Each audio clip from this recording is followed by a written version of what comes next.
के साथियों, सबसे पहले आप सबको मालूम होगा 2 दिन पहले जम्मू कश्मीर के रामबन में एक सड़क दुर्घटना में सेना के जवानों की दुखद मौत हुई।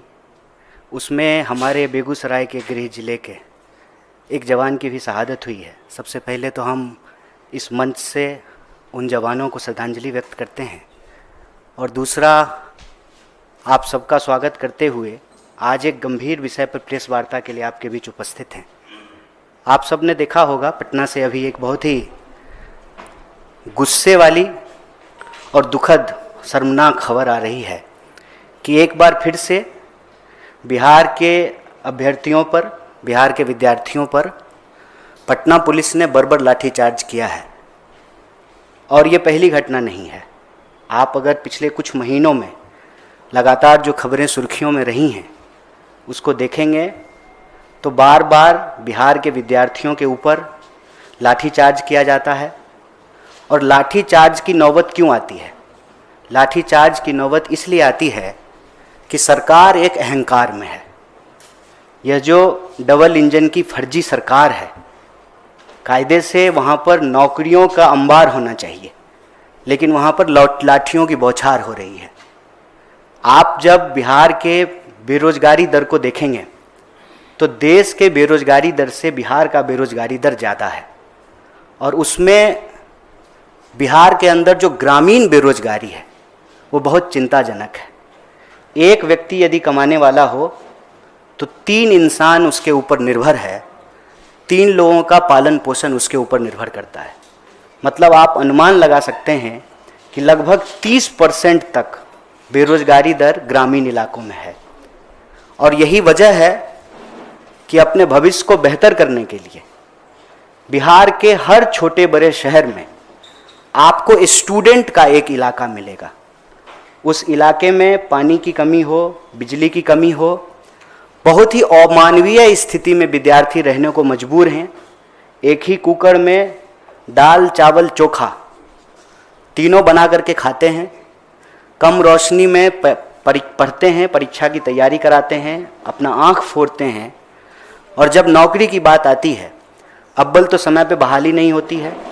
अगर सरकार अपने प्रचार के लिए कोई बहाली ले आए तो हर बहाली में वह कानूनी विवाद में फंसता है, उसको लेकर के कोई ना कोई विवाद होता है।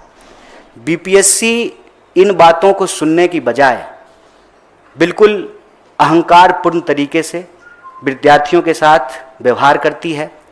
चाहे बिहार में प्रशासनिक पदाधिकारियों की नियुक्ति का मामला हो, चाहे टीचर रिक्रूटमेंट एग्जाम टियर 3 के परीक्षार्थियों का मामला हो, चाहे बिहार में डोमिसाइल का मामला हो, किसी भी मुद्दे पर बिहार के विद्यार्थियों को सुना नहीं जाता है। और अगर आप बेरोजगारी को देखेंगे तो बिहार में लगभग 4 लाख पोस्ट खाली है। सरकार का दावा है कि हम सबसे ज़्यादा नौकरियां दिए हैं। आज भी 4 लाख पोस्ट बिहार के अंदर खाली है और सिर्फ अकेले शिक्षा के क्षेत्र में 2 लाख से ज़्यादा रिक्तियां पड़ी हुई हैं। प्रश्न ये है कि इस देश की राजनीति इतनी असहिष्णु, बेशरम क्यों हो गई है? कोई भी सवाल उठा करके देख लीजिए। पिछली बार प्रशासनिक पदाधिकारी की जो परीक्षा हुई उसके विरोध में जब विद्यार्थी पटना की सड़कों पर उतरे तो कड़ाके की ठंड में उनके ऊपर वाटर कैनन छोड़ा गया, फिर लाठियां चलाई गई। हमारा तो ये मानना है कि बिहार में अब की बार पलटी मार की सरकार नहीं है, लाठी मार सरकार बन गई है। कोई भी मुद्दा हो, बेरहमी से जो है विद्यार्थियों के साथ मारपीट की जाती है। और आप उनके मुद्दों को सिर्फ सुन लीजिए, वो कुछ नहीं मांग रहे हैं।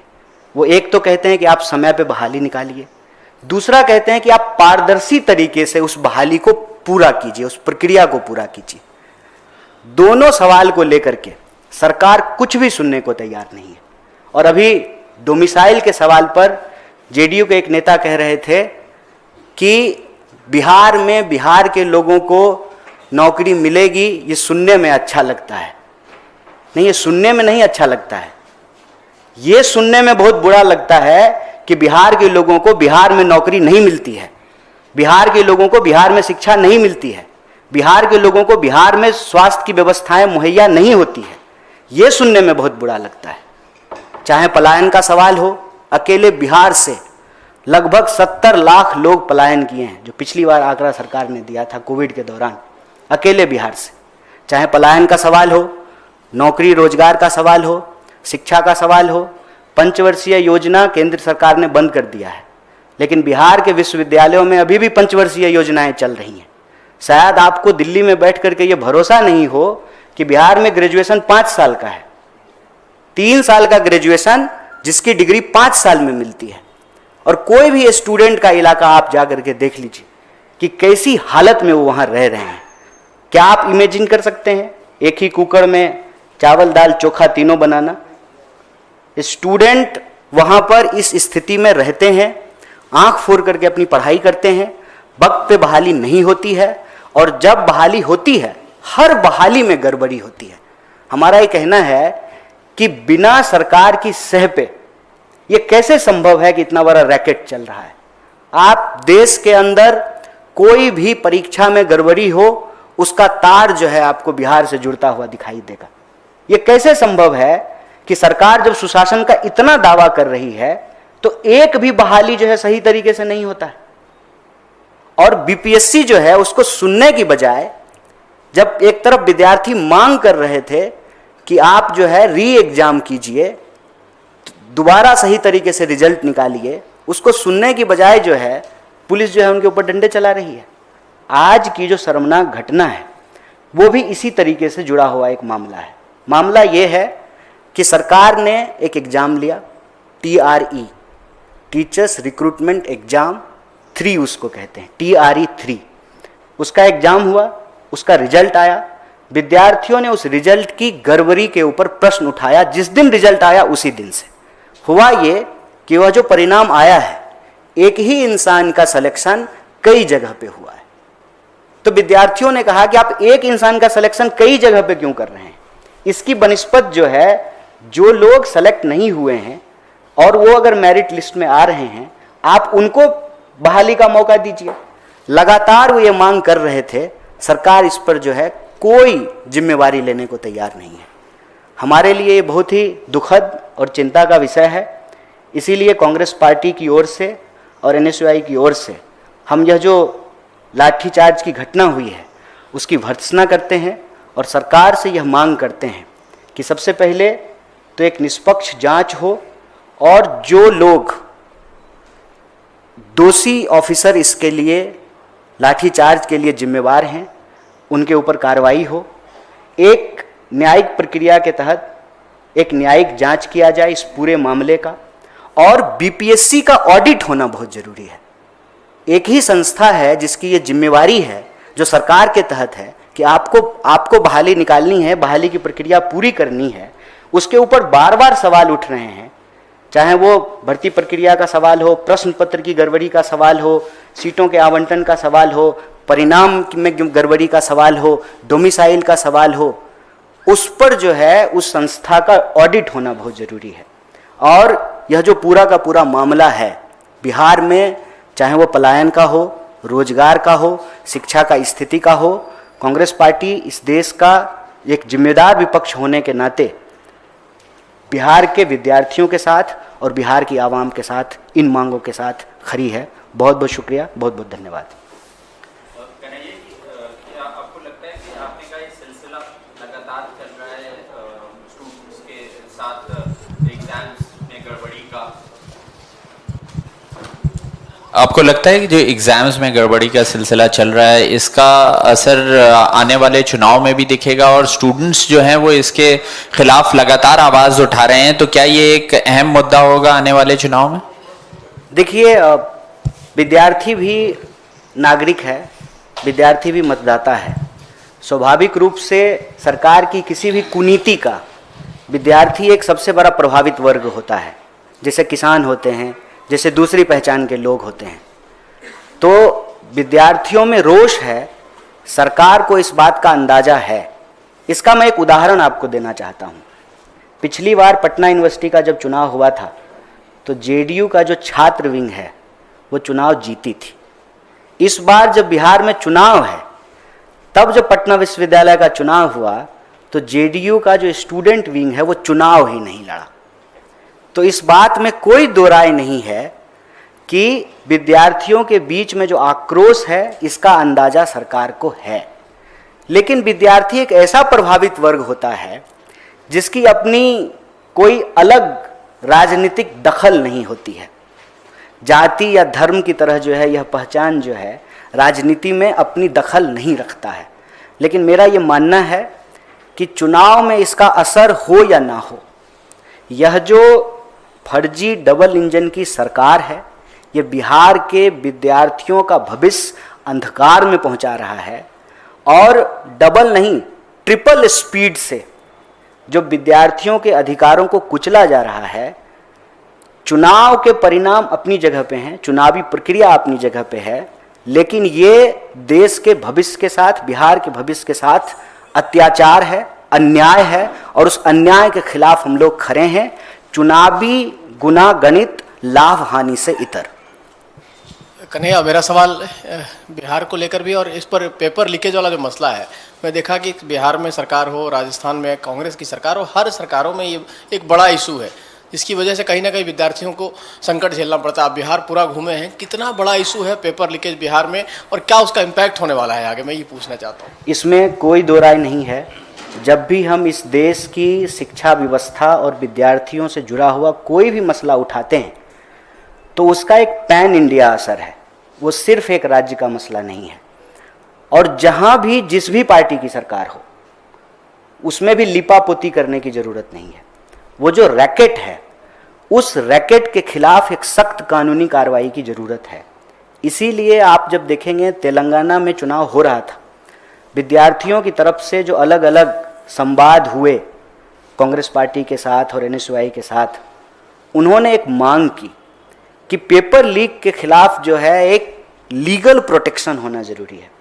और आप अगर आपको ध्यान हो तो सीएम ने कहा कि इस पे हम एक लीगल प्रोटेक्शन लेके आएंगे। नया आयोग में जो है परिवर्तन किया गया, जॉब कैलेंडर जारी किया गया बहाली की प्रक्रिया को ट्रांसपेरेंट बनाने के लिए। तो ये पूरा देश का जुड़ा हुआ मसला है। जब हम देश की शिक्षा व्यवस्था में जो अव्यवस्था है, कुव्यवस्था है, उस पर सवाल उठाते हैं तो ये पूरा देश का मसला है। आप सिंपल अंदाज़ा लगाइए कि हम अपनी जीडीपी का कर्जा का इंटरेस्ट देने में कितना % खर्च करते हैं और एजुकेशन पे कितना खर्च करते हैं। हम कहते हैं कि हम दुनिया के विकसित देशों में शामिल होने जा रहे हैं, तो दुनिया के विकसित देश अपने शिक्षा बजट पे कितना खर्च कर रही है और हम कितना खर्च कर रहे हैं। शिक्षा सरकार की प्रायोरिटी नहीं है। शिक्षा सरकार की प्रायोरिटी नहीं है, इसीलिए आज बच्चों को पढ़ाने में माँ बाप का दम फूल रहा है। आप कॉलेज तो छोड़ दीजिए, दिल्ली जैसे शहर में एलकेजी यूकेजी के एडमिशन कराने के लिए नेताओं की सिफारिश लग रही है ना, उसमें डोनेशन लग रहा है ना, क्योंकि हमने शिक्षा को खरीदने बेचने की वस्तु बना दी है। और शिक्षा ही जब खरीदने बेचने की वस्तु बन जाएगी तो स्वाभाविक रूप से शिक्षा के आधार पर जो रोजगार मिलने की प्रक्रिया है उसको जो है दूषित किया जाएगा, उसको जो है भ्रष्टाचार की गिरफ्त में लिया जाएगा। तो ये एक पैन इंडिया मसला है। बिहार में ये समस्या और भी भयानक क्यों हो जाती है? बिहार में ये समस्या और भी भयानक इसलिए हो जाती है कि बिहार के लोगों के लिए नौकरी मिलना और भगवान मिलना बराबर है। और आप देखिए कि किसी की नौकरी मिल जाए तो उसका पूरा का पूरा सोशल स्टेचर बदल जाता है। पहले कितना रिश्ता आ रहा था जब तैयारी कर रहे थे, और जब तैयारी पूरी हो गई और नौकरी मिल गई सरकारी, तब कितने रिश्ते आ रहे हैं। तो पूरी की पूरा का पूरा जो मनोविज्ञान है, उस मनोविज्ञान को समझने की जरूरत है कि जिस प्रदेश में कुछ भी नहीं है, ना शिक्षा है, ना रोजगार है, ना स्वास्थ्य है, तो स्वाभाविक रूप से वहां के लोग ही पलायन करेंगे। सबसे ज्यादा पलायन बिहार से क्यों होता है? क्योंकि वहां की शिक्षा व्यवस्था की दुर्दशा हुई है, वहां जो है लोगों को रोजगार नहीं है। मैं आपको उदाहरण देता हूं कि दिल्ली में भी एम्स है और पटना में भी एम्स है, तब भी आप एम्स चले जाइए, राहुल जी गए थे रात को रैन बसेरों में, तो सबसे ज़्यादा जो है बिहार के रोगी ही वहाँ पर आपको मिलेंगे। तो यह जो स्थिति है उसमें पूरे देश में शिक्षा की अव्यवस्था जो है एक प्रश्न है, बेरोजगारी एक प्रश्न है, प्रश्न पत्र एक लीक होना एक प्रश्न है, लेकिन बिहार के संदर्भ में ये एक भयानक महामारी का रूप ले लिया है। और इसीलिए हमारे लिए ये जरूरी विषय है, महज एक घटना नहीं है कि लाठी चल गई पटना में और चुनाव है इसलिए एआईसीसी में प्रेस कॉन्फ्रेंस कर रहे हैं। हमारा ये कंसिस्टेंट सवाल है कि इस देश की शिक्षा व्यवस्था के ऊपर सरकार का जो ध्यान नहीं है, इसकी जो कुव्यवस्था है, विद्यार्थियों के ऊपर जो अन्याय है, ये हमारी प्रायोरिटी में नंबर 1 है। चुनाव हो या ना हो, शिक्षा और विद्यार्थी के सवाल को हम लोग प्रमुखता से उठाएंगे। कन्हैया जी, जेडीयू के नेता मनीष वर्मा ने जो बयान दिया है कि डोमिसाइल बिहार में लागू नहीं होगा क्योंकि बिहार सबका है और बिहार के लोग हर जगह नौकरी करते हैं, और लेकिन विपक्षी पार्टियों के लिए बड़ा मुद्दा है डोमिसाइल पॉलिसी की बात, तो आपकी क्या राय है जो जेडीयू ऑफिशियली ये क्लैरिफाई किया है कि ये लागू नहीं होगा बिहार में? देखिए, विपक्ष का काम है सवाल उठाना, सरकार का काम है उस सवाल का जवाब देना। आजकल तो हमारे देश में जो है ना, नदी उल्टी बह रही है। अब क्या है ना कि सरकार सवाल उठाती है विपक्ष पे। आपको डोमिसाइल लागू करना है कि नहीं लागू करना है, आप इस पर एक स्पष्ट पोजीशन सरकार की तरफ से ले आइए, और जो विद्यार्थी यह मांग रहे हैं उनकी भावना को सुन तो लीजिए। लोकतंत्र में इतनी तो गुंजाइश है कि प्रभावित वर्ग की बात को सुन लिया जाए। वो संविधान का हवाला दे रहे हैं कि देश का कोई भी नागरिक कहीं भी जाकर के काम कर सकता है, बहुत अच्छी बात है, लेकिन देश का कहीं का भी नागरिक कहीं भी जाके काम नहीं कर रहा है ना।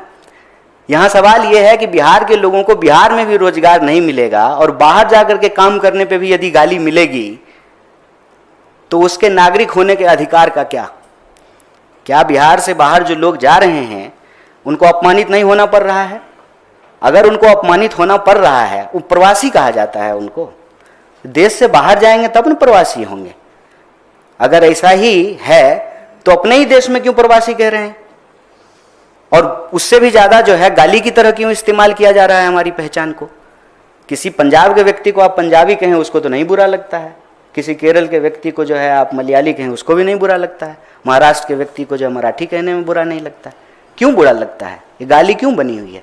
ये अपमानजनक शब्द क्यों बना दिया गया है? और इसका ओनस लेने की बजाय, स्पष्टता से इस पर कोई पोजीशन लाने की बजाय, आप उनकी बात को सुन भी नहीं रहे हैं। आज जो लाठीचार्ज की स्थिति बनती है वो स्थिति तब बनती है जब गतिरोध होता है सरकार और प्रभावित वर्ग के बीच में, और उसको कोई संगठन नहीं लीड कर रहा है। अगर सरकार को ये लगे कि किसी विपक्ष की जो है स्टूडेंट ऑर्गेनाइजेशन के द्वारा ये किया गया हो, ऐसा बिल्कुल भी नहीं है। आप उन तमाम आंदोलनों को देखिए, चाहे वो डोमिसाइल का सवाल हो, चाहे बीपीएससी के प्रशासनिक पदों की नियुक्ति प्रक्रिया का सवाल हो, चाहे TRE 3 का सवाल हो, इन तमाम सवालों पे जो लोग संघर्षरत कर रहे हैं वो जेन्युइन स्टूडेंट हैं और वो प्रभावित वर्ग के लोग हैं। इसीलिए जब उनकी बात नहीं सुनी जाती है तो वो कन्वेंशनल प्रोटेस्ट नहीं करते हैं। उनको ये नहीं समझ में आता है कि थोड़ा जाते हैं पुलिस कमिश्नर से सेटिंग कर लेते हैं, बैरिकेड बोलेंगे कि एक हल्का लगा दीजिएगा, एक भारी लगा दीजिएगा, हल्का वाला तोड़ करके फोटो खिंचवा लेंगे, भारी वाला पे जो है आप लोग खड़ा रहिएगा। ये सब सेटिंग वो नहीं करते हैं क्योंकि वो प्रभावित वर्ग के लोग हैं। ये पॉलिटिकल पार्टियां ऐसा कर सकती है, कोई संगठन ऐसा कर सकता है, लेकिन जिसका जीवन मरण उस बात से जुड़ा हुआ हो। आप इमेजिन कीजिए, हमारे साथ जब पलायन रोको नौकरी दो यात्रा में 150 से ज़्यादा नौजवान जो चल रहे थे पैदल, उनके जीवन में आगे सिर्फ अंधकार ही अंधकार उनको दिखता है। उम्र खत्म हो गई और वो सेलेक्ट हो चुके थे, उनको बस ज्वाइनिंग लेटर मिलना था, तो उन्होंने तो सारे सपने बुन लिए थे ना, घर गाड़ी शादी ब्याह सब सारा सपना बुन लिया, सारा सपना चकनाचूर हो जाता है। ये प्रभावित वर्ग के लोग हैं, उनकी बात को यदि नहीं सुनेंगे तो स्वाभाविक रूप से गतिरोध की स्थिति बनेगी, और तब आप कहेंगे कि कानून तोड़ रहे थे इसलिए जो है डंडा चला लिए। अरे कानून भी आप ही हैं, कानून का जो है पालन करवाना भी आप ही का काम है, और आप ही जो है बात भी नहीं सुन रहे हैं और आप ही फिर डंडा भी मार रहे हैं और फिर कह रहे हैं कि डबल इंजन की सरकार है, सुशासन की सरकार है। ये तो अपने आप में बहुत ही हास्यास्पद स्थिति है। तो इस परिस्थिति में हमारी स्पष्ट ये राय है कि सरकार की तरफ से जो रूलिंग पार्टी है उसके किसी भी नहीं, और मैं बार बार रूलिंग पार्टी बोल रहा हूँ, मैं सिर्फ जेडीयू नहीं बोल रहा हूँ, ऐसा नहीं होगा। भाजपा बढ़ाती नहीं है बिहार की सरकार में, भाजपा भी पूरी तरह से जो है ना जिम्मेवार है, लगातार जो है गठबंधन में रहे हैं, इनके भी मंत्री हैं, और आपने देखा होगा कि शिक्षा मंत्री के साथ जब डेलीगेशन मिलने के लिए गया था तो किस तरीके से जो है एक महिला के साथ जो है बदतमीजी की गई। तो इनके भी मंत्री हैं, इनके तरफ से जो है राज्यपाल हैं, इनके तरफ से वाइस चांसलर बनाए गए हैं। तो ऐसा बीजेपी नहीं कह सकती है कि हम जिम्मेवार नहीं हैं। ये डबल इंजन की सरकार का जो दावा है, तो यह जो लाठी जो चल रही है, इसकी जिम्मेवारी भी दोनों पार्टी को लेना पड़ेगा। कन्हैया जी, समस्तीपुर में भी एक नीट मेडिकल एग्जाम होता है, एक स्कैंडल पुलिस ने पकड़ा है, वहाँ पे 2 लोग गिरफ्तार हुए, एक डॉक्टर भी उसमें शामिल है। जिस तरीके से कई राज्यों ने कानून बनाया हुआ है, ऑर्गेनाइज जो ये लोग क्राइम करते हैं, जो राजस्थान के अंदर है आजीवन कारावास है, उसी तरीके का कुछ आप प्लेज करेंगे, प्रॉमिस करेंगे चुनाव से पहले, ताकि ऐसे लोगों पर नकेल कसी जा सके? देखिए, अभी हमारी जो है घोषणा पत्र बनाने की प्रक्रिया चल रही है और समाज के अलग अलग वर्ग के साथ जो है संवाद हो रहा है, और यह बात जो है बड़ी प्रमुखता से विद्यार्थी समूह ने उठाया है कि पेपर लीक को रोकने के लिए एक सख्त कानून होना चाहिए। ये तो आने वाले समय की बात है, लेकिन अभी फ़िलहाल हमारी सरकार से ये मांग है कि बीपीएससी का ऑडिट होना ज़रूरी है, इस पूरी घटना का न्यायिक जांच होना चाहिए, और जो प्रभावित विद्यार्थी हैं उनको न्याय मिले, और जो जिम्मेदार पदाधिकारी हैं उनके ऊपर सख्त कार्रवाई हो। जो तमाम ये मुद्दे हैं और प्रशासनिक अमली जामा तकरीबन फेल होता दिखाई दे रहा है, और विपक्ष लगातार कह रहा है कि मुख्यमंत्री जो हैं वो अस्वस्थ हैं और कोई और ही सरकार चला रहा है। आज जो है ये बात तेजस्वी यादव ने भी कही, कांग्रेस का क्या स्टैंड है इसके ऊपर? क्या आप लोग भी इसी की यही राय रखते हैं? देखिए, माननीय मुख्यमंत्री जी स्वस्थ हैं कि वो अस्वस्थ हैं, इस पर हेल्थ बुलेटिन जारी करने का काम कांग्रेस पार्टी का नहीं है। हमारा सिंपल सवाल है कि स्वस्थ भी हो कोई सरकार, लेकिन अगर वो लोगों की आवाज़ को दबाए, अपने लोगों के ऊपर लाठी चलवाए, उनके साथ जो है मारपीट करे और उनकी आवाज़ को नहीं सुने, तो ये स्वस्थ होने का लक्षण तो नहीं है। वो विषय जो है वो सरकार से जुड़ा हुआ है, वो विषय जो है मुख्यमंत्री जी के व्यक्तिगत जीवन का है, उस पे जो है आधिकारिक बयान देने के लिए हम जो है उसके लिए अधिकृत नहीं है। जो हैं वो देंगे, और हमारे लिए बहुत महत्वपूर्ण भी नहीं है। हमारे लिए महत्वपूर्ण ये है कि यह जो एनडीए की सरकार है, जो डबल इंजन की सरकार है, जो सुशासन की सरकार होने का दावा करती है, उसकी किसी भी कार्य से यह नहीं लगता है कि इस शासन में कोई सुशासन की बात रह गई है। चाहे आप अपराध का मामला उठा करके देख लीजिए, बेरोजगारी का मामला उठा करके देख लीजिए, शिक्षा स्वास्थ्य का मामला उठा करके देख लीजिए, तो सरकार की कार्य प्रणाली जो है वो संतोषजनक नहीं, चिंताजनक है। इससे इतर भी सवाल लेंगे? नहीं, इस आज तो यही इतना महत्वपूर्ण विषय है।